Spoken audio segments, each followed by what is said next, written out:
En manchette aujourd'hui, retour sur la première soirée de consultation de la zone de sénateur à Rouyn-Noranda et la fermeture de classes secondaires écartées à Nord-Métal. Le TVA Nouvelle Midi commence maintenant.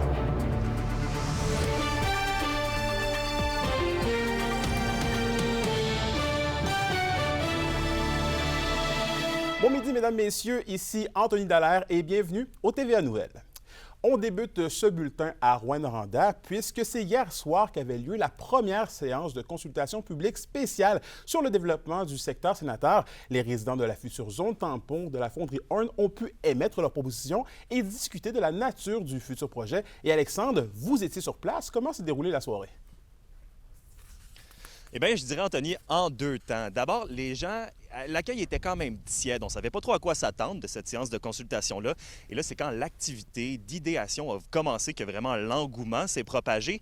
Les gens ont été appelés à carrément mettre sur table. Il y avait des plans, des cartes, tout ça, des propositions. Les gens étaient appelés à mettre sur table leur vision de ce que pourrait être éventuellement le projet sénateur. Pour vous donner un exemple là, que j'ai entendu hier, on veut un parc avec une patinoire. Bang! Un post-it sur la table. On veut savoir comment on va protéger les milieux humides. On ne veut pas de projet domiciliaire d'une tour de plus de 12 logements. Bang! Un post-it sur la table. Et le tout, là, c'était vraiment initié par la ville de Rouyn-Noranda et par la firme de design Domus Architecture, une firme montréalaise. C'est une soirée vraiment qui a été effervescente, qui a apporté son lot d'idées, mais qui a aussi amené son lot de questionnements auprès des citoyens. Ils ont pris nos idées, Oui, ils ont pris nos idées, mais là, il reste à savoir s'ils vont tenir compte de ce qu'on a dit et de ce qu'on veut. C'est certain qu'on va être perdant là-dedans. En quelque part, il va falloir faire des compromis ou tout simplement aller voir ailleurs. De changer de ce quartier-là, du quartier d'où on vient pour aller vers un quartier, qu'est-ce qui fera plaisir, c'est facile de rêver, puis c'est facile de mettre des choses sur la table. Puis le risque que je voyais, c'est qu'on ne réussisse pas après ça, que le plan ne réussisse pas à combler ces rêves-là, et puis qu'il nous coupe l'herbe sous le pied, on ne réussit pas à rentrer dans la zone. Oui, toujours beaucoup de questionnements. Mais Alexandre, on le rappelle, ce ne sont pas tous les résidents de la zone tampon qui vont pouvoir se greffer à ce nouveau quartier. Non, non, absolument, Anthony. Puis c'est important de le spécifier. Le projet du quartier sénateur, si c'est le nom qu'il garde d'ailleurs, bien, c'est un projet domiciliaire comme les autres. Il n'y aura pas de passe-droit. Les gens qui sont présentement dans la zone tampon, là, et qui sont appelés à être relocalisés, mais pour eux, c'est juste une option de plus. Une option quand même qui va être intéressante parce qu'il va y avoir plus de 100 logements dans le futur quartier. La ville de Rouyn-Noranda, elle, voit justement ça d'un bon œil et c'est pour ça qu'on a fait une présentation spéciale hier soir juste pour ces gens-là, pour vraiment avoir le pouls de la situation et savoir l'engouement s'il est là. Je vous laisse avec les commentaires de la responsable du milieu de la ville de Rouyn-Noranda et l'associé principal de la chaîne d'architecture. On va tout traiter ces informations-là, on va faire un rapport et ça va aussi, bien évidemment, c'est ça l'objectif, ça va contribuer à élaborer des propositions de concepts d'aménagement. C'est quand même un scénario, un échéancier qui est agressif, là. On veut aller vite, on veut bien faire les choses quand même. Il n'y a rien de mieux que les résidents de la population de Rouyn-Noranda pour nous dire un peu comment est-ce qu'on vit, comment est-ce qu'on veut vivre, dans quel type de milieu on veut vivre. Donc, pour nous, ça nous donne énormément d'informations pour, après ça, aller en mode plutôt conception. Puis on sera de retour après ça avec des scénarios qu'on va présenter à la population. Puis encore là, la population va avoir son mot à dire dans le processus pour dire qu'est-ce qu'ils préfèrent pas. Puis ultimement, on présentera un scénario final. Alors ce soir, c'est le deuxième service. Cette fois-ci, ce sera toute la population qui va être invitée à participer à la consultation. Il y a plus de détails sur la page web de la ville de Rouyn-Noranda. Pour ma part, je vous reviens ce soir avec un topo complet sur ma soirée d'hier. C'est noté. Merci, Alexandre. Donc, on poursuit en éducation puisque le Centre de services scolaires du Lac-Abitibi nous confirme qu'elle écarte la fermeture des classes du secondaire à l'École boréale de Nord-Métal, et ce, dans un horizon de 5 ans. Les intentions du CSS ont été partagées hier lors d'un conseil d'établissement. Rappelons qu'une maman de l'École boréale de Nord-Métal avait publié il y a quelques jours sur les réseaux sociaux ses craintes par rapport à une possible fermeture ou à un transfert de certaines classes d'élèves à la SAR. Et 3 personnes d'âge mineur ont été arrêtées vendredi dernier à la SAR. C'est que des fausses armes de type Airsoft ont été saisies en leur possession. La Sûreté du Québec a été appelée vers 8h15 sur la rue principale après qu'un homme ait été aperçu avec un objet ressemblant à une arme. Les policiers poursuivent leur enquête. Et selon les dernières données de l'Institut national d'excellence et de santé et en services sociaux, près de 2000 personnes sont touchées par un traumatisme crânio-cérébral modéré à sévère par année. dans la province. L'Association des traumatisés crâniens de l'Abitibi-Témiscamingue, le pilier, vient en aide à ces individus, notamment au niveau psychosocial en matière de réinsertion sociale. L'organisme compte présentement 185 membres, incluant les familles des personnes accidentées. Ce matin, notre journaliste Kimélia La Liberté est allé à la rencontre de l'association et d'une personne victime d'un traumatisme crânien et vous présentera un reportage complet ce soir au bulletin de 18h. On revient maintenant sur les impacts laissés par les feux de forêt de l'été dernier. La ville de Sainte-Terre a tenu une première réunion de production concernant la réhabilitation des tranchées coupe-feu créées en raison des incendies de forêt. Des représentants de la SOFEU, du ministère de la Sécurité publique, des Ressources naturelles et des forêts, ainsi que de Loisirs et Sports Abitibi-Témiscamingue étaient présents lors de la rencontre. Un premier projet d'aménagement a d'ailleurs pu être établi. Ce qui est ressorti beaucoup, c'est la priorité d'essayer d'avoir une essence de bois. On parle beaucoup de feuillus, que ça a démontré quand même qu'il y avait une certaine protection avec les feux. Fait que ça va être possiblement le premier projet qu'on va travailler sur les terrains, se préparer à accueillir quand même certains arbres, mais on travaille sur un plan. Là, on va aller chercher là, des ingénieurs, des architectes, mettons, au niveau paysager pour nous aider à savoir quelle essence, la distance. Et on change complètement de sujet puisque le salaire minimum va augmenter de 50 cents à partir du 1er mai prochain. Le salaire passe donc de 15,25 à 15,75 $.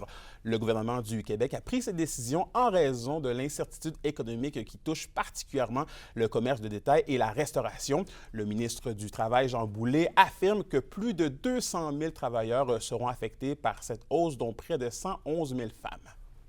Et on reste dans le monde économique puisque Desjardins compte fermer 30 % de ses centres de services d'ici 2026. Ce sont donc près de 190 centres de services qui devraient cesser leur activité dans un horizon de 3 ans. Le but est de centraliser les services et ainsi déplacer les opérations courantes vers sa plateforme numérique Accéder. Rappelons que l'an dernier, 62 caisses ont cessé leur activité dans la province. Le mouvement Desjardins assure que toutes les options, comme la réduction des services d'ouverture ou le partage de services avec une succursale régionale, sont étudiées avant de procéder à une fermeture. La question du jour TVA, une présentation de Mobilier Bélan qui vous offre depuis plus de 50 ans un service de qualité et un grand choix de matelas mobilier électro au prix compétitif que vous recherchez.